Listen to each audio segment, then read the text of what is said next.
I want to ask you a question about a thought I have, because it's all about me now, on immigration. And we always look at it, at the issue in humanitarian terms. But I want to look at it as an economic term. And I get that there are three people I like talking to most: historians, economists, and demographers. And I find demographers interesting. And this seed of an idea was given to me by a demographer who I interviewed once, who was telling me, look, there are issues about the future of our social welfare programs, right, or social safety nets, Social Security, Medicare. These are serious issues. You had a baby boom. You didn't have as many people behind it. These type of things. Yet, you actually have 11 million people in this country right now who are not recognized. Well, you can basically, you bring them into the fold. You bring them into the society. So as we have Paul Ryan and all these people talking about, we have to cut Social Security, we have to cut Medicare, we have to reform these things. Not everyone who, will keep it intact for people who are about to get on it, but people before that, it'll be means tested, all these type of things, right? And we have no choice. Well, maybe we do have a choice. I mean, I'm sure there are many choices, but one way that we can address this, and it's not based in a humanitarian argument or a moral argument. It's based in really our own self-interest, actually, to bring these folks out of the shadows into society, remove the obstacles for them to be successful, and then participate, and they will fill in the gap that we're missing to move forward.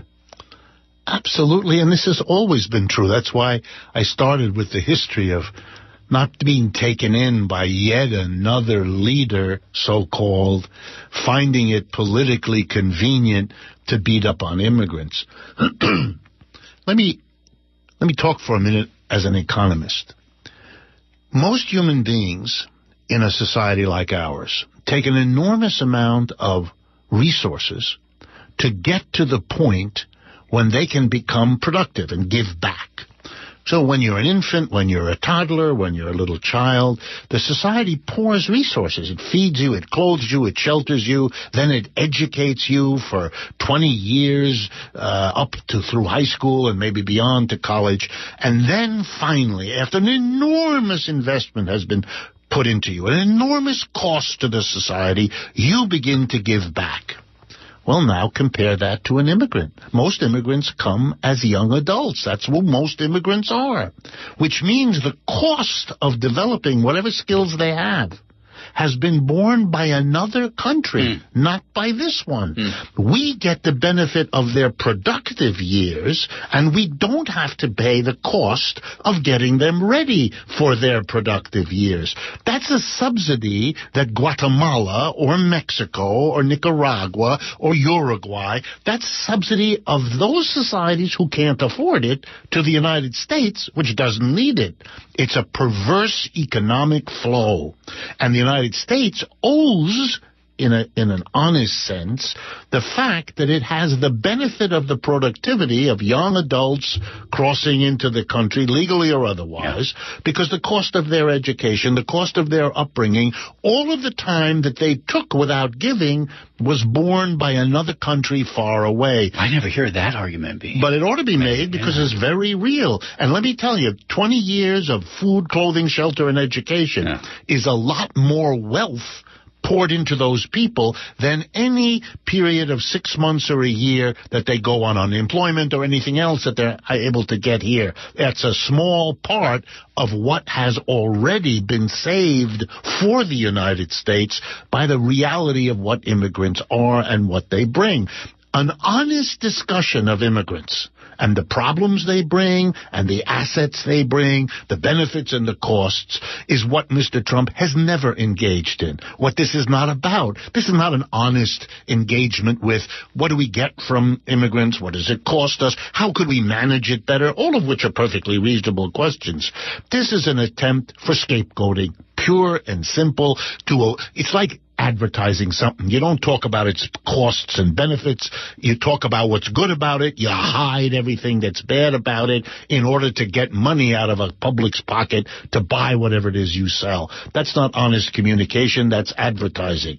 The scapegoating of immigrants is not an honest discussion of a social issue. It's a scapegoating problem so that we don't ask, why do we run the society the way we do? Yeah, as an economist, I want you to be honest with me about my idea here. You can even shoo it away that I mentioned earlier, because I think about this a lot. And again, it's this idea of who's going to take care of this aging population that we have. Well, it's here.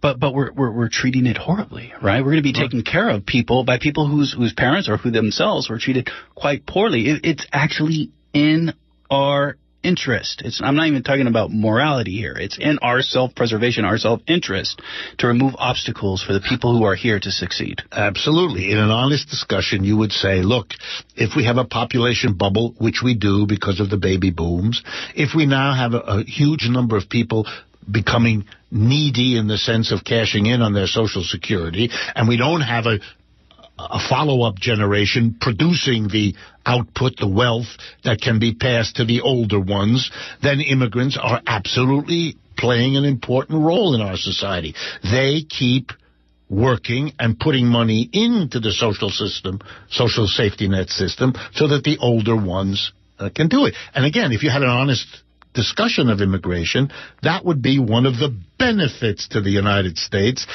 of having adults who don't need anything out of the system arrive here as adults so they can put into the system not only what they themselves earn, but the extras that become available for a whole host of social programs. Yes, absolutely. You're on to something that is important, and in any honest discussion of immigration, or for that matter, any other labor issue, would be listed as the costs and benefits and what we have to deal with to make it work better.